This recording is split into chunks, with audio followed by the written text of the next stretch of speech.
All right, folks, back on the Bossman Show where Atlanta's own, Georgia State Panthers own, the new head coach getting it in over there up at Lake Point grinding. It's the man himself, Jonas Hayes. So what's up? What's up, brother? How you doing, man?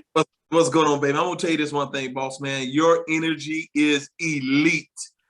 It's gonna be a spot in the Hall of Fame just set aside for your energy, and I love it. It's contagious, and I got it too, baby. I'm here.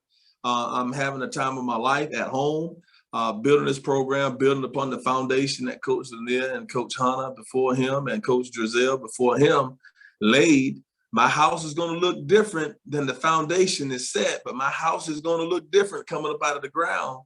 But the foundation is solid. I think Coach Lanier did an admirable job. Coach Hanna before him, and again, Lefty Drizel.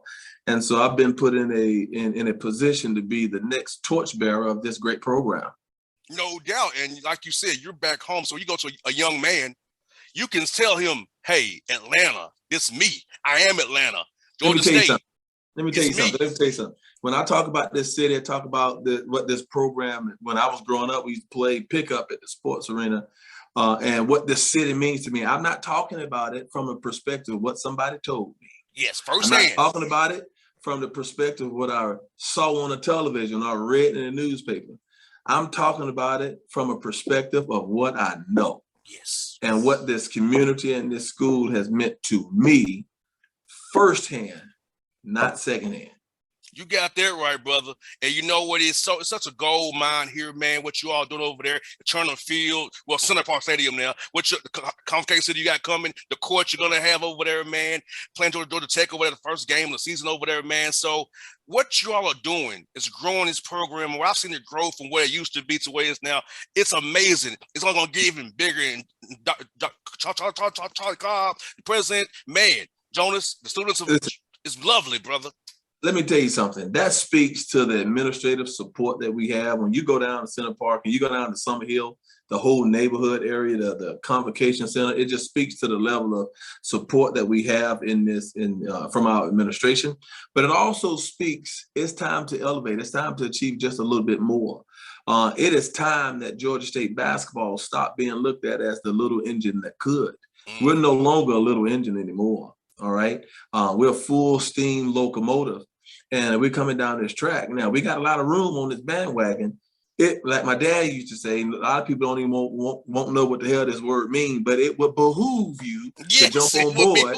It would behoove you to jump on board while we have just a little bit of space. No, it's my dad, 81 years old. He uses it all the time. It would behoove you, son, That's exactly right. to do. That's my father's the same exact thing. He over there, over on the West End, right? That's where my father is. So yeah.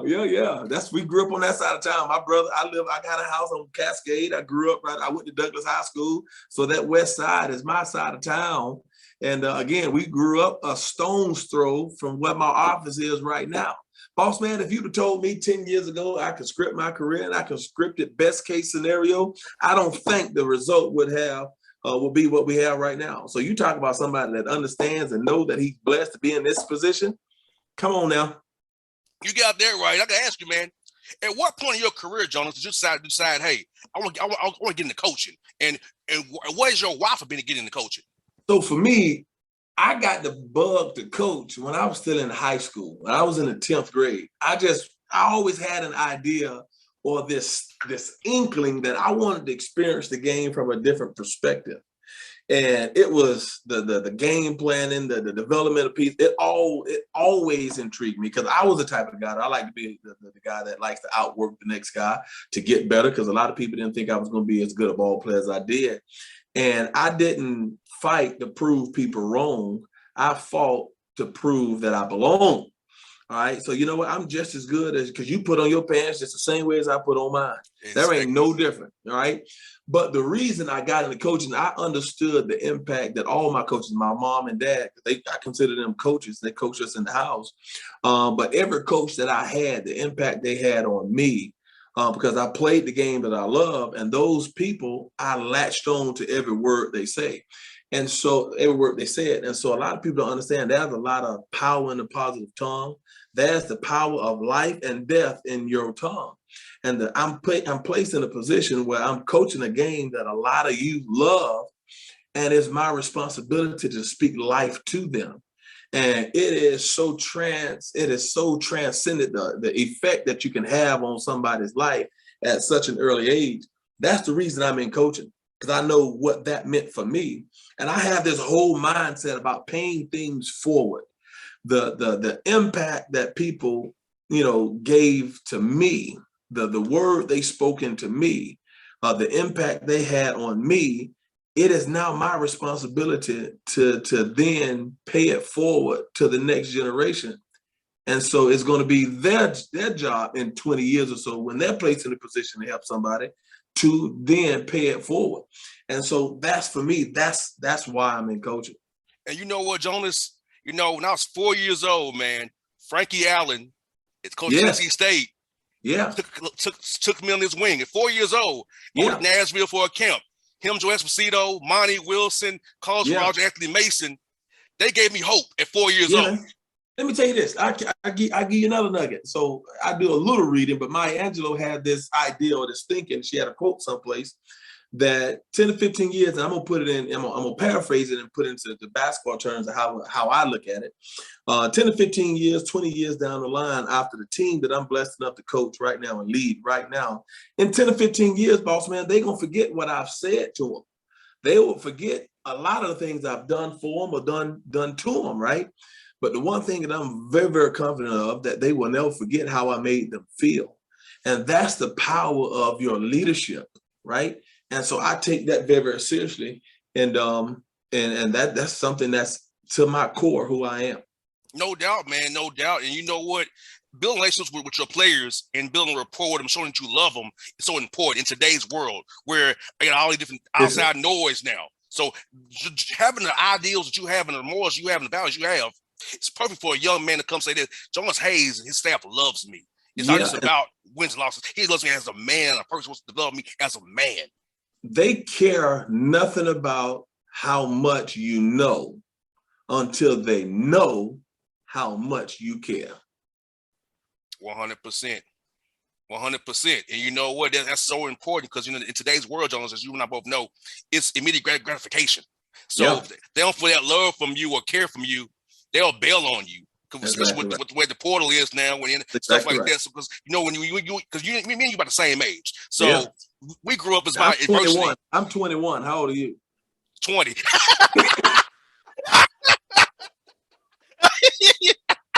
Right behind you. So it's like me and you had to deal with adversity and overcome it, right? No question. It's today they want it easy, or they don't go anywhere that we're out. So I feel like, hey, with this environment, loving on them is even more important than it was when you and I came up. No question about it. That's one of my core values, is love. Because at the center of everything that we do is love. You got to love life, because I'm a firm believer, if you love life, life will love you back. You got to love camaraderie, love building and sustaining relationships, love to compete, love the game of basketball. And so if you don't have love for people and love for what you're doing, this is a program that's not going to fit you. It's not. No doubt. And you know what, man? Speaking of that love, man, like you said, with Coach Hunter, Coach Lanier, Coach Giselle, they all show love for the city. And, but you being a homegrown 18-year-old brother, it's a little bit different, because you from here. The city's going to love you no matter what, it support you, and rep that blue and white of the Panthers, because it's lovely, brother. I'm going to tell you something. If I wasn't in basketball, I would be doing something in public office for the benefit of this city. I don't know, it'd be on the city council, on the Atlanta school board. I don't know what it'll be, or MPU president, or what. I don't know what it'll be. I have so much love for this city. I want to see it thrive. I want to see it strive. I want to also see it be the place where everybody can come and feel love and have opportunities to succeed in their own field of expertise or love. I want it to continue to be a place where dreams go to come alive, right? And if I wasn't in basketball, Bossman, if I wasn't in basketball, I know this is my ministry, I would be doing something downtown for the city of Atlanta. 100%. Let me ask you this, Jonas. For you, brother, looking at your team and looking at them grow, are you doing more stuff for his team stuff, developmental wise, right now, or do you do more individual stuff? Because I know it's a new hire. You have to kind of decide how you want to go using your two summer sessions. How are you doing it so far, brother? Yeah. So for me, earlier on, because I'm real big on development, individual development. The summer is put in place so we can develop our guys' individual skill.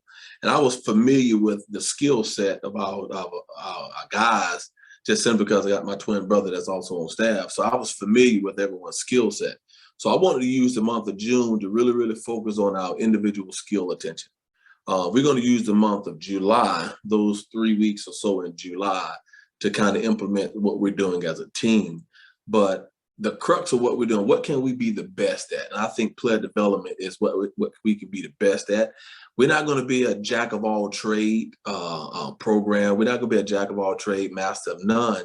We're going to be a do what we do program. And I think the foundational piece for that for me in this program is putting emphasis on player development, individual player development. 100%. And also, I know a lot of the games are done for you for non-conference scheduling wise, but going forward, when you can take over scheduling yourself, which probably your second hardest job is scheduling, how are you going to go about doing that, brother? We'll play anybody, anywhere, anytime. We'll play somebody Sunday at noon. We'll play somebody Wednesday at midnight. Anywhere, there's no opponent that we won't schedule. We won't back down from anybody. I think we're going to have a level of pride in who we play, and how that developed going forward, who knows? But I'm going to put it on the table right now. There won't be one opponent that we're going to shy away from. I think the idea of getting our guys as physically and mentally prepared for the NCAA tournament, a Sun Belt tournament, that's what we're going to do. And we're going to be process oriented. We're going to be process oriented. And so the byproduct of wins and losses is the habits that you create daily. You don't win a game on game day. Right now, we are creating habits in June. On June 23, we are creating habits that would allow us to win on December 1, November 27th. So that starts down. We're going to be process oriented. But as far as the schedule is concerned, that won't be anybody we won't play at any place, anytime, television, no television, internet, no internet. We can play out satellite, no satellite, on the blacktop, on the rooftop, on the playground top, whatever. We'll go anywhere. I got two more for you, brother. This is one I want to really know about for real. Like, what is your most impactful basketball moment ever in your career, whether it be coaching or playing? The most impactful moment I've had in my career, I've had a couple of players who's unfortunate had some death close to them. All right. And for me, I think it's confirmation about the relationship I try to build. The person that both of those individuals called upon the learning of the death of a close family member, when they called me, asked me to be there at that absolute moment that life was being shattered, or they couldn't see right in front of them because of the fog of the despair that they were mentally and physically and emotionally going through. The thought that they would call me as the first person in their basketball world to be there for them, I think for me, that was confirmation on the impact that I think all coaches can have. But, you always think as a coach, am I getting through this on? Am I getting through? You never get confirmation until somebody's back up against the wall. And who are they calling? 100%. Right? And so for me, that was confirmation. You know what? I'm reaching some of these guys. And I know that's kind of morbid to think about it that way. But for me to be the person they called in that moment, I take that very seriously, man. No doubt. Last one, man. You have a big birthday, number 22, coming up here in August. What are your big plans for that big day, man? And probably have to do something to figure out how we're gonna win the game, our first game, November 7th. So it's gonna be centered around that. I'll probably have me a bottle of wine. I'll probably have me a Coke, and I like to smoke a cigar too. I'll probably pull on a cigar, but it's gonna be low key. 22 is a big age to turn, man. I'll be figuring out how to win some games. I hear that. Hey man, this was really fun, man. Do this again real soon. Hopefully we can go to lunch one day when you're not too busy, man. Come by, let's do that with you, brother.